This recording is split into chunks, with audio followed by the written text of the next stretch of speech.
we'll also use loop group for efforts. If a main actor was doing something and the production didn't record, like while he's running, somebody from the loop group will match that actor and do the,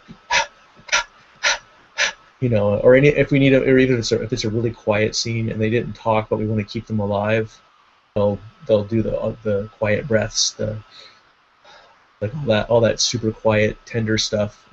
Sometimes isn't recorded nicely in production, so we'll do it cleanly in ADR, and that gives the mixer like an added something human to bring into that final mix.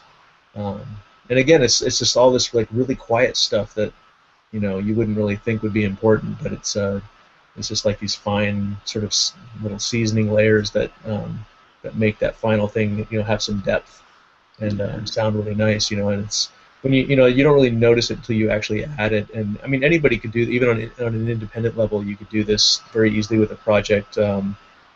Maybe not during the actual take, but at a later date. You don't need an ADR stage if you being the production's location mixer, could very easily have that actor come back in, and while they're watching themselves on screen, same exact mic they used on the day, you could have them sort of do it in a quieter setting, and just to have to mix in the same way mixers love to have location guys grab room tones and ambient, like when the day is done, anytime a production mixer grabs 2 or 3 minutes of just dead air is it's a godsend down the line, because otherwise we're having to find little 5-second, 6-second clips of it in production and cobble together this.